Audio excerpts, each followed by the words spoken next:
Okay, so we're going to make these cars have a race, and do this in a really primitive way for now.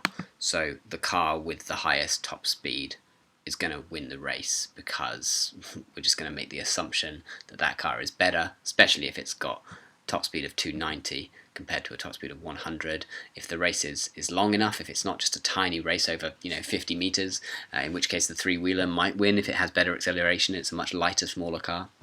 But we're just going to assume that this is a race of 30 laps around a course or something like that, or even 10 laps. The top speed is probably going to get reached, and this second car with speed 290 should win the race. Okay, so really kind of basic, primitive program which is going to race our two cars. And because a race is kind of a thing, like in the world of car racing, you have lots of different cars and you have lots of different races. It actually makes sense that we create a class to contain all of the logic of an individual race. So we're not just going to keep adding to our main function. Our main function is already looking a little crowded because I've got all of this validation code setting the top speed and model for that car and then that car. And even that I would quite like to put out into a subroutine somewhere else to sort of clean up the main, to keep the main as light as possible. But we won't worry too much about that right now. What I am concerned about is setting up a new class. Okay, so let's say underneath class car, before the end of the namespace, but after the end of class car, so that bracket which matches up with that one is the end of class car, class race. Okay, what's a race? Well, for now, a race is it obviously is something which involves two cars. Let's say for now 2 cars, and it produces a winner. So how are we going to do this? Well, let's make it so that it can import 2 cars. Okay, so like it's going to have, just like how a car had private integer and private string class variables, let's say the race has a couple of cars, car 1 and car 2. So they're important to have those before the race can even get going. So should we put a set function to allow the user to pass a car in? That's one way to do it.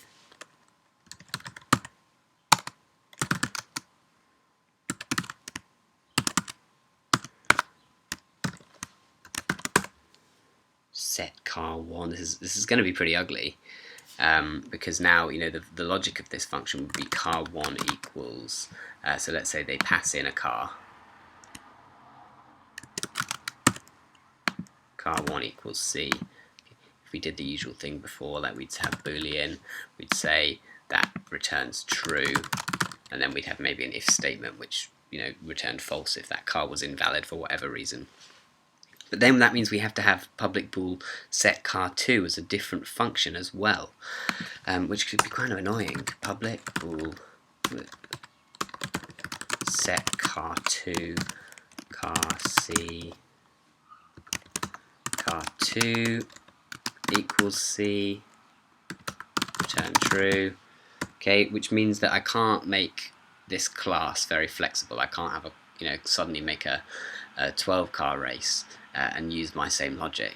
So this would not be the best way to do it, but it would work. Okay. So what would I do instead? Well, one thing we haven't covered is something called a constructor, which is this. Okay, the code I've just written looks like a function, except that it doesn't have void or a return type in it. It is simply public followed by the name of the class with the capital letter at the beginning and all, and a couple of brackets. Okay, and it is a function, but like I say, it doesn't say, it's not public void race, it's not public int race, public bool race, it's just public race. This is called the constructor. I'll put a comment in my code. What is the constructor? Well, the constructor is what gets run when you make a new copy of this.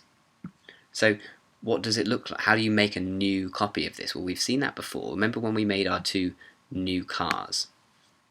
Okay, now with our car function, so with our car class, sorry, we didn't have a constructor. We had a couple of private class variables, and then we went straight into methods that set and get the values of those variables. I could have put a constructor in. So when you have no constructor, when I didn't have one at all, it was the same as if I'd had this. It just assumed I had an empty constructor. But any code that I do put in here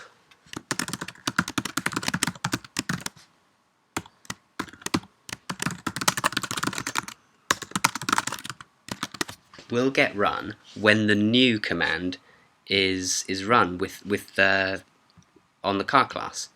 So when I run this and when I run this, it will run the constructor of car twice. It will run, you've created a new car.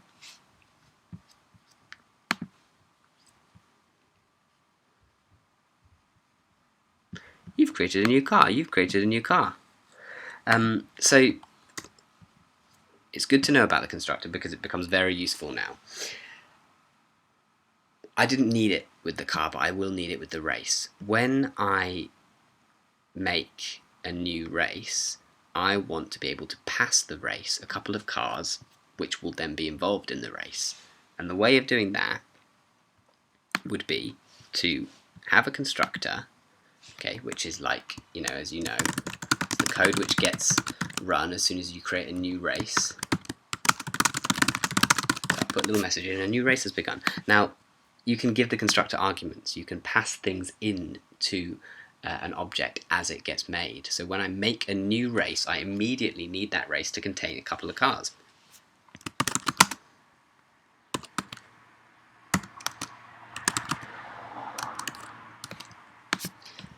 Now I can run new race with 2 cars in the brackets and pass those directly in. And inside the constructor, I go car1, which was the class variable for the first car, equals C1. C1 being the variable that got passed into the constructor. Car2 equals C2. Okay, this is good. This means that I have now not had to make a set car1 and set car2 method for every car that I'm going to have in the race. And if I want to suddenly make it so that the race can have 12 cars, I can go car 3, car C3, car C4, and quite easily add lines of code there. I could also tell it I wanted to pass in a list of cars or whatever, but we'll not talk about that for now. So let's go ahead and try and make a new race. Okay, a new race has begun. Let's do this just before I test it. Let's put that message afterwards. This is going to look good. A new race has begun. Use $ notation between car1. So I want to, as quickly as possible, I want to take the values that were passed into the constructor maybe and set them to class variables. So I'm not going to refer to C1 now. I'm going to set to car1 and car2. A race has begun between car1 dot get model and car2 dot get model. Okay, so then back up to my main method. I have these C1 and C2 which got set, 3-wheeler and the Porsche. And then just before end of program, let's go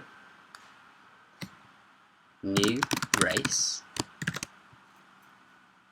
I could make it have a value. I could have var r1 equals new race if I want to be able to access values from r1 and everything. But if you just want to on the spot create a new instance of a class and not save it, then you can even just go new race. I'll keep it to like before, var C1 equals new car. I'll say var R1 equals new race. I'll give it C1 and C2, which are the cars which I've created, as you know, C2 being the Porsche and C1 being the three-wheeler. So what should happen now when I run line 41? My main method creates two cars, sets all the values of the cars, and then runs a race between those cars.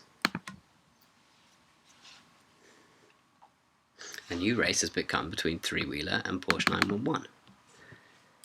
Now I'm really passing stuff around, aren't I? Because I've got my class program whose main method creates instances of the car class times 2, and then creates an instance of the race class and passes the cars into it. So I'm really bouncing objects around inside my program now, and this is good. And we're nearly at the end of my videos and me setting you a challenge of what to do. Okay, just one more video about increasing what goes on in class race.